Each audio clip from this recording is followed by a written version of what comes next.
예, 안녕하세요. 우리 신명기 21장을 한번 봅시다. 창세기, 출애굽기, 레위기, 민수기, 신명기, 이게 다섯 번째 모세오경에서 끝부분이거든요. 신명기가 있어요. 그 신명기 책자에 뭐가 있냐면 21장 22절을 보면 굉장히 중요하죠. 21장 22절, 23절 같이 읽읍시다. 신명기 시작. 사람이 만일 죽을 죄를 범함으로 네가 그를 죽여 무엇에 달거든? 거기다 줄을 쳐야 돼. 그를 죽여서 나무 위에 달거든. 그 시체를 나무 위에 밤새도록 두지 말고 그날에 장사하여 내 하나님 하나님 여호와께서 내게 기업으로 주시는 땅을 더럽히지 말라. 읽읍시다. 같이 시작. 나무에 달린 자는 하나님께 저주를 받았습니다. 거기다 줄을 쳐야 돼. 나무에 달린 사람은 하나님께 저주받은 거예요. 아까 22절에서도 어떤 사람이 죽을 죄 졌잖아요. 그러니까 나무에 매달아서 죽였잖아요. 그를 죽여서 나무에 매달. 그래가지고 사람들이 다 보도록, 그 동네 사람은 다 볼 수 있도록 마을 어귀에 나무에다 높이 매달아가지고 죽여서 그렇게 하는 거예요. 이 신명기 21장의 22절, 23절은 성경을 전체적으로 해석하는데 아주 기초적인 성경 구절이에요. 지금 우리가 오늘까지 18강인가 이렇게 할 거예요. 그러면 지금 제가 여러분들에게 한 것은 뭐냐면 내가 집에서 공부해 와가지고 지금 하는 게 아니고 그냥 집에서 이 성경 구절만 내가 읽어보고 와요. 왜 그러냐면 옛날에 내가 주님을 영접하고 주님을 만났을 때 성경 전체를 통해서 내 나름대로 공부해 놓은 게 있어요. 성경에 구약에서도 이렇게 그 포인트 예수님을 증거하고 예수님을 드러내는 이런 성경들이 있어요. 내가 지금까지 18번 그렇게 한 거예요. 이게 구약을 읽으면서도 누구를 발견하는 거예요? 예수 그리스도. 그리고 복음. 거기서 복음을 여기에 보니까 오늘 신명기 21장에 뭐였어요? 나무에 달린 사람은 뭘 받았다고요? 저주받았다. 나무에 달린 사람 하면 누구가 생각나요? 예수님. 예수님 십자가 나무에 달렸잖아요.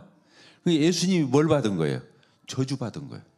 그래서 사람을 예수님을 죽을 줄을 졌다고 나무에 높이 매달아서 죽여서 세상 천지가 다 볼 수 있어요. 십자가가 뭔지 다 알잖아요. 예수님을 매달아 죽은 형틀을. 그러죠. 그 형틀이 뭐예요? 저주받았다는 뜻이요. 죄를 지었다. 죽을 죄를 지어. 여기서 그렇게 써 있죠. 죽을 죄를 졌다는 거예요. 근데 예수님 죄 졌어요? 안 졌어요? 안 졌어요. 예수님은 인류 역사 가운데 죄 없는 유일한 인간이에요. 왜? 다 아담과 하와를 통해서 태어났는데 예수님만 아담을 통해서 태어나지 않은 거예요. 누구를 통해서 태어났어요?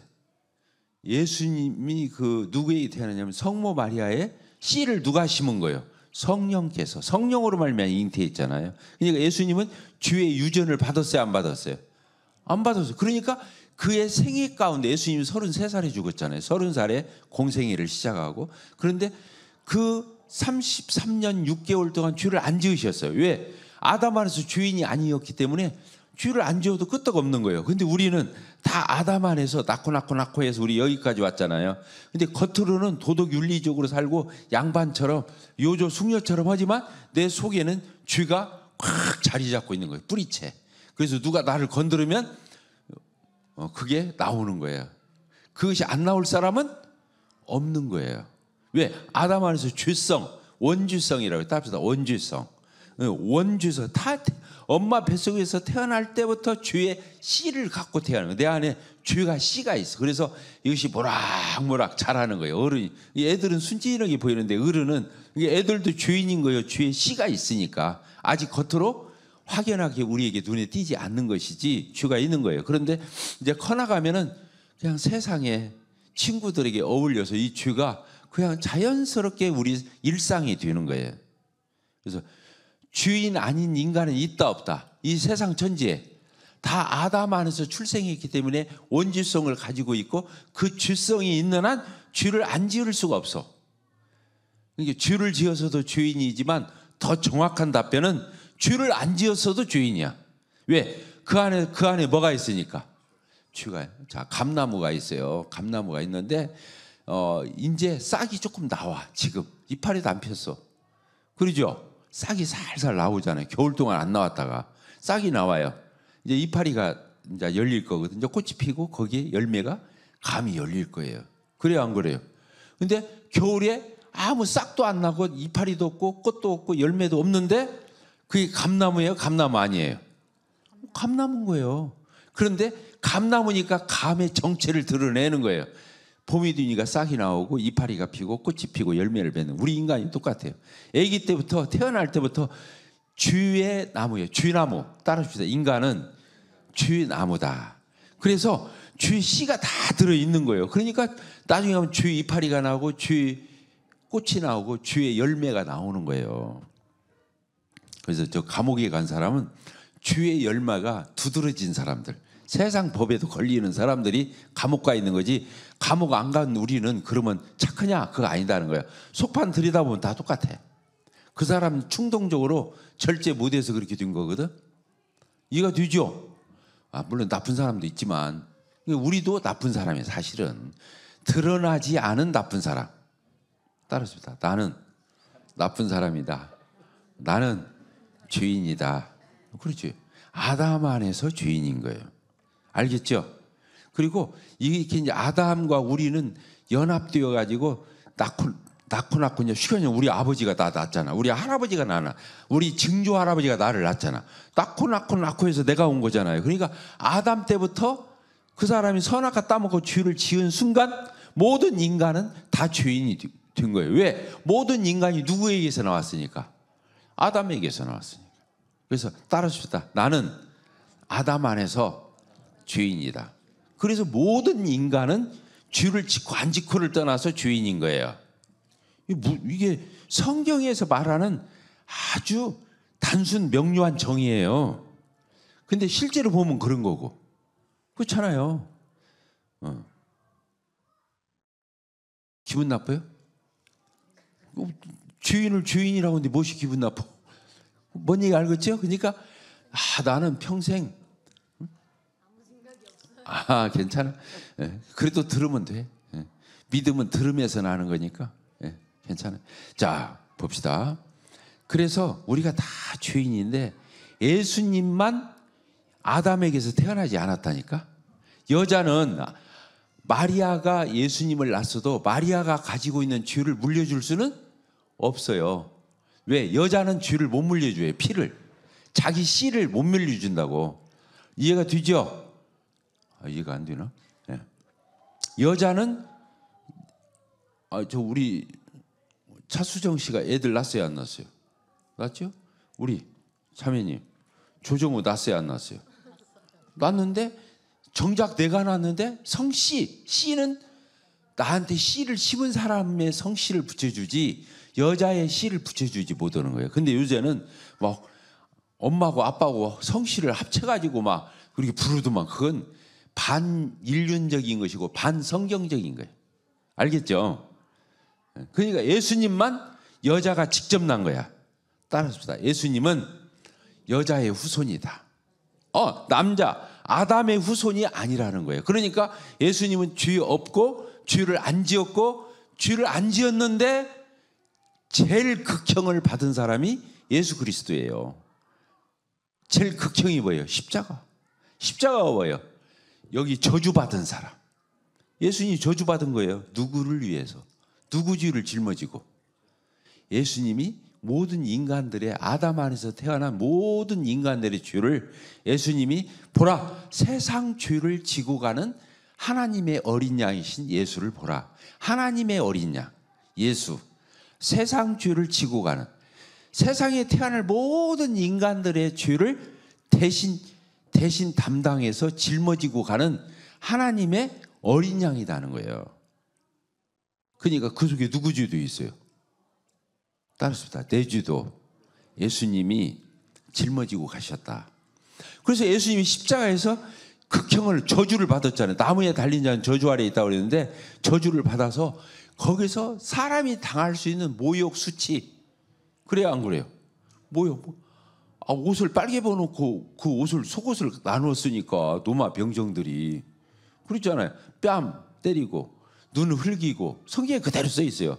침 뱉고 그렇죠. 수군수군대고 예수님 몰라요. 회초리로 그냥 사정없이 그때 예수님을 때렸던 그 채찍은 그 끝에 짐승 뼈나 쇠붙이로 되어 있다는 거죠. 끝이. 그래서 이 채찍을 휘두르면은 채찍이 가서 그 사람을 갖다가 확 감는 거예요. 그래서 끄트머리가 그 사람 살 속에 박히는 거야. 아까 그 흉기가.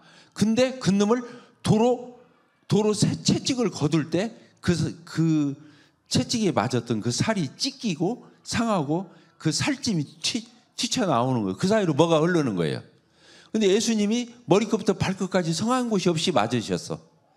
강도는 가서 다리를 꺾어서 아직 생명이 남아있으니까 다리를 꺾어서 갖다 십자가에서 내렸잖아요. 마지막 죽이려고 확인사살을 하려고. 근데 예수님은 다리를 꺾었어요? 안 꺾었어요? 안 꺾었어요. 왜? 이미 너무 많이 맞고 너무 많이 고난을 받으셔서 예수님을 보니까 숨이 멈췄어. 그러니까 다리를 안 꺾은 거예요. 확인사살을 안 했다고 말이에요. 예수님이 그렇게 고난받으시고 피 흘려 희생하신 것은 뭐예요? 이 극형, 저주를 받은 것은 나무에 달려서 신명기의 말씀이 이루어진 거예요. 이 신명기 21장에 있는 말씀이 예수님에게 가서 딱 이루어진 거예요. 이것은 여기 서 있는 유인관 형제가 그렇게 해석하는 게 아니고 모든 성경학자는 그렇게 해석을 해요. 알겠죠? 대답들 안 하셔.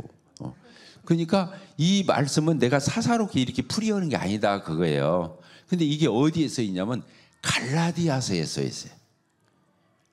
자, 우선 히브리서를 한번 읽고 봅시다. 히브리서 4장 15절 356페이지. 자, 같이 한번 읽어봅시다. 시작. 우리에게 있는 대제사장은 예수님을 얘기하는 거예요. 왜 그러냐면 14절에 보면 그러므로 우리에게 큰 대제사장이 계시니 승천하시니 예수님이 죽으시고 부활하시고 승천하셨잖아요. 승천하시니 곧 누구? 하나님의 아들 예수시라. 우리가 믿는 도리를 굳게 잡을지어다. 우리에게 있는 대제사장은 예수님을 얘기하는 거예요. 우리의 연약함을 동정하지 못하실 리가 아니요 모든 일에 우리와 똑같이 시험을 받으신 이로되. 예수님이 33년 동안 우리가 똑같이 인간의 몸을 입고 오셔서 다 우리가 당하는 모든 걸 같이 당한 거예요. 그러나 딱 하나만 달라. 뭐라고 써 있어요? 죄는 없으시니라. 거기다 줄을 쳐야 돼요. 예수님 죄 있어요? 없어요? 십자가에 달리려면 저주받을지 죽을 줄을 지어야 십자가에 매다는데 예수님은 이렇게 죄가 없는데 십자가에 매달린 거예요. 누구 때문에 매달렸냐 물어봐야 하는 거예요. 예수님이 무슨 죄 졌어? 예수님은 죄가 없이 태어나시고 죄 없이 사신 유일한 인간인데 근데 십자가에 왜 매달았냐고요. 이렇게 질문해 봐야 돼. 그래야 할 거 아니요. 저렇게 구약의 신명기 21장을 찾아보니까 죽을 죄 저주받을 죄를 지은 사람 나무에 매달아 죽이는데 예수님 무슨 죄 졌어요? 물어봐야지. 그러면 성경이 뭐냐면 네 죄 때문에 저렇게 달리신 거야. 이렇게 말하는 거예요.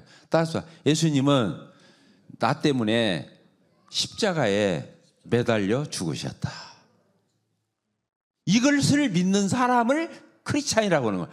교회 다니는 사람, 예배당 다니는 사람, 직분 가지고 뭐 집사, 권사, 장로, 목사라고 한 사람이 구원받는 게 아니에요. 이 사실을 믿는 사람. 예수님이 나 때문에 십자가에 매달려 죽으시고 부활하시고 승천하셨다. 그 예수님이 나를 데리러 다시 오실 것이다. 이렇게 예수님을 믿는 사람, 믿음으로 구원받고 믿음으로 의롭게 되는 거예요. 교회 다니고 헌금 내고 봉사하고 이런 걸로 구원을 받는 게 아니에요. 따릅시다. 구원은 오로지 예수님을 나의 주님으로 영접하는 것이다. 믿는 거. 그렇게 해서 마음에 예수님을 믿고 안 믿고에 따라서 천국 가고 지옥 가고 하는 거지.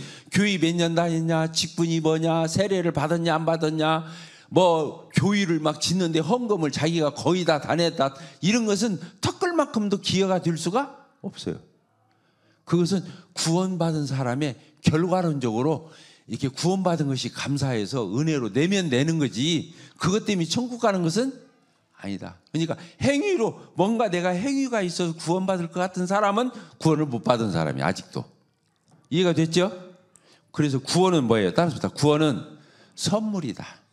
구원은 은혜다. 값없이 은혜로 거저 주는 거예요.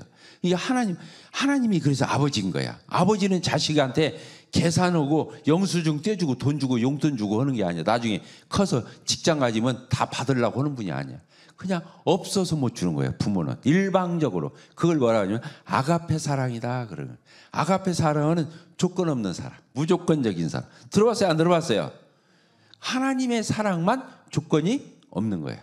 그 인간에게서 찾는다면 부모가 자식을 사랑하는 사랑에서는 조금 나타나 있어. 부모도 다 똑같은 건 아니니까. 이해가 되죠? 그래서 신앙이 잘 안 풀릴 적에는 하나님을 아버지로 놓고 내가 해석하면 다 풀려. 저는 그랬어요. 따라서부터 하나님 아버지. 그래서 하나님을 아버지라고 부르는 것은 굉장히 중요한 의미가 있는 거예요. 그냥 아버지 이런 게 아니고 아버지. 그래서 주기도문에서도 예수님이 너희들 이렇게 기도해. 그러니까 뭐라고 그랬어요? 하늘에 계신 우리 아버지요. 아버지라고 부르는. 하나님 예수님을 믿으면 성령을 주시거든요. 근데 성령님이 내 안에 오셔서 첫 번째 하는 일이 뭐예요? 하나님을 아버지라 고백할 수 있는 그 용기를 주시는 거예요. 절대자 하나님을, 창조주 하나님을 아빠, 아버지 이렇게 부를 수 있는 그 엄두도 못 내. 예전에는 엄두도 못 내서 하나님을 아버지라고 그래? 말도 안 되지. 이해가 되죠? 그래서 구약에서는 이스라엘 백성들 누구도 하나님을 하나님이라고만 불렀어. 그런데 아버지라고는 부를 수가 없어. 신약 시대 때만 독생자 아들을 영접하면 나를 아들로 봐주시는 거야. 이해가 됐어요? 오, 놀라운 거예요. 그래서 우리 신앙이 왜 지치고 왜 힘들고 왜 벌벌 떠냐면 하나님을 아버지로 생각 안 하니까 그런 거예요.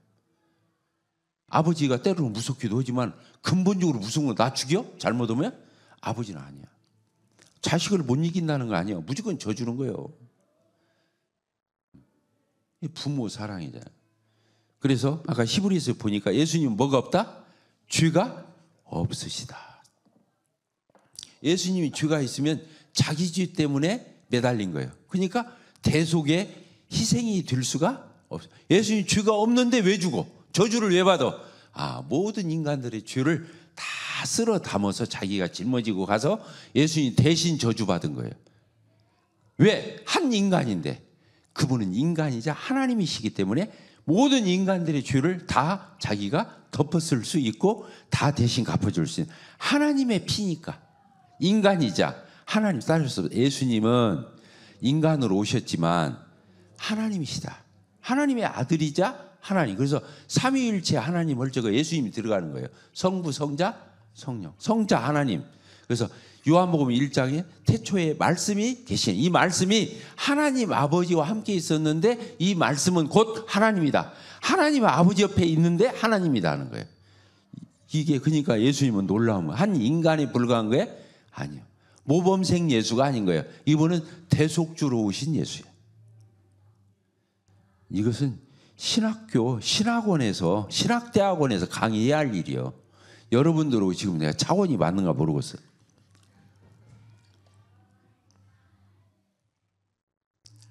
알겠어요? 우리 모임에 학교가 있잖아요. CTI가 있잖아. 성령. 전국적으로 와서 1년간 밥 먹고 거기서 공부만 하는 데가 있어. CTI라고. 한번 거기 가고 싶으면 가세요. CTI. 그리스도인 훈련원이라고 그래서 이렇게 있어요. 거기서 가르치잖아요. 근데 우리는 거기 나왔다서 라이센스 안 줘. 목사 이런 거 안 줘. 그냥 갔다 오는 거야. 수료증 주는 거야. 졸업장. 그런데 그랬다 우리 모임에서 목회할 수 없어요. 목회는 그 교회 성도들이 전폭적으로 지지할 때 목회를 할 수 있어요. 알겠죠? 우리 모임이 까다로워요, 안 까다로워요? 우리 모임은 신학교 갔다 와도 라이센스 안 줘. 성도들이 다 인정하고 동의해야 할 수 있어요. 우리 교회 장로가 몇 명이에요? 저를 포함해서 6명이잖아요. 장로들이 그렇게 다 세워진 거예요. 우리 교회 목회자들. 이 사람들이 다 목회자인 거예요. 저도 장로인 거예요. 뭐 목사처럼 이렇게 하지만 그 장로나 나나 똑같은 거예요. 알겠죠? 장로가 성경에서는 목사가 목회한다는 구절이 한 구절 있어, 한 구절. 근데 그 구절도 사실은 장로를 얘기하는 거야. 이상하게 딴 데로 가네. 이건 다음에 알려줄게요. 굉장히 중요한 거야. 성경에서 목사라고 해서 에베소 4장에 딱 한 군데 나와. 근데 그것도 목자인데 목사라고 해놓은 거야.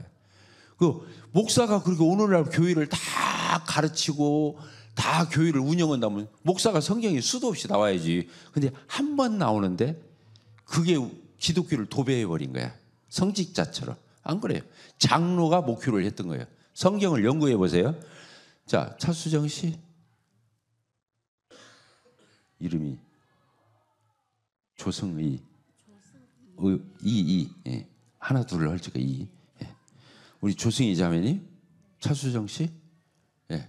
또 김현주 씨 연구해 보세요.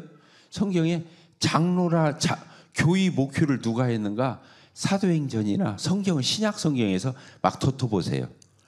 구약에는 목사라는 단어가 아예 없고 신약에 한 번 나오는데 에베소 4장에 나오는데 신약에 있는 모든 교회들을 목표한 사람이 누군가 찾아보라 그 말이에요. 성경을. 이해가 돼요? 연구해봐야지. 자, 우리 갈라디아서 읽고 마칩시다. 갈라디아서. 아까 나무에 달린 사람은 어쨌다고 그랬어요? 저주받은 사람이다. 그래서 예수님이 저주받았다고 그랬잖아요. 갈라디아서 3장 13절. 이 성경이 얼마나 정확한지 몰라요.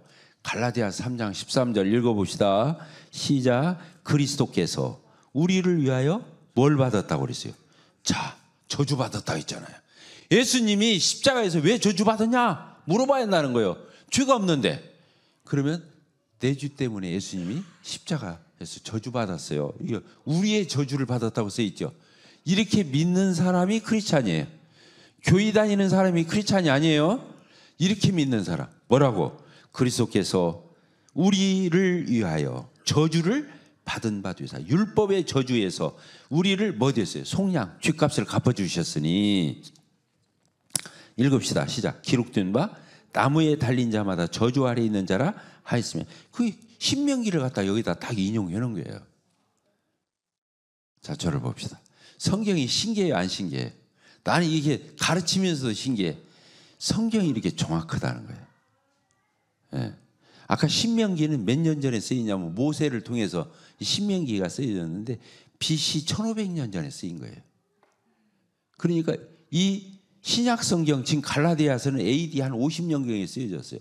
그러면 몇 년 전에 쓰인 이 몇 년 차이가 나는 거예요. 1500년, 1600년 차이가 나는 거예요. 그런데 이 애언이 이루어진 거잖아요. 나무에 달렸어요. 예수님이 죽으신 거. 오늘날 우리가 AD 2024년을 살아가는 우리가 이걸 그렇게 해석해서 연결해서 내 예수로 믿는 거예요. 신앙이 성경에 기초하고 성경에 근거해서 믿는 거예요. 알겠죠? 여기 갈라디아서에 보니까 신명기 21장 인용하면서 예수님이 나무에 매달려서 죽었는데 그게 저주의 표상이라는 거예요. 이 십자가는 뭐냐면 저주의 표상이에요. 형틀. 인류의 역사 가운데 최고의 형벌을 받는 형틀이 십자가예요. 근데 거기에 누가 달렸어요? 그때 당시 죄인들은 다 십자가예요. 극악한 죄인들은 십자가에 매달려 죽였는데 예수님은 죄가 없는데 매달린 거예요. 그럼 왜 죽었냐는 거예요. 그게 모든 아담 아래서 태어날 죄인인 모든 인간들의 죄를 예수님이 담당했다고. 아멘이 되십니까? 네. 이것을 진짜 아멘 해야 하는 거예요. 그게 크리스찬인 거예요. 그 사람을 크리스찬이라고 하는 거예요. 하나님은 알아요, 몰라요? 그 사람이 예수님을 영접했나 안 했나? 알아요, 몰라요? 하나님 앞에서 속일 수가? 우리 교회에서 침례받았다고 해서 구원받는 게 아니에요. 알겠죠? 이제 우리는 구원받았다고 생각하고 고백 들어보고 다 해서 침례를 주지만 그 형제자매라고 부르지만 그 사람이 진짜 예수가 속에 없는데 그렇게 침례 간증했을 수 있잖아요. 그러면 지옥 가는 거예요. 우리 교회 침례받고 형제자매라고 한다고 해서 전국 가는 게 아니에요. 알겠죠? 예수님을 따릅시다. 예수님을 진실로 나의 구세주로 영접해야, 믿어야 구원받는다. 아멘? 이걸 아멘이 하는 거예요. 그리고 이제 이것이 확실하면 이제 하나님 앞에 감사해서 어느 부서에 가서 섬기기도 하고 봉사도 하고 또 때로는 연보도 드리고 또 때로는 이렇게 자기 은사를 따라 섬기고 전도하고 이렇게 오는 거지, 그걸 했다고 구원받는 게 아니에요. 먼지만큼도 티끌만큼도 그런 것들은 우리 구원의 기여가 되는 게 아니에요. 왜? 구원은 거래하는 게 아니기 때문에. 내가 이만큼 했으니까 하나님 구원 내놓으세요. 이건 거래예요, 거래. 은혜가 아니라. 알겠죠? 구원은 뭐라고요? 은혜예요. 내 자식한테 내가 낳아서 내 유산을 거저 주잖아요. 그래서 하나님이 아버지인 거예요. 회사의 오너가 아니고. 알겠죠? 예.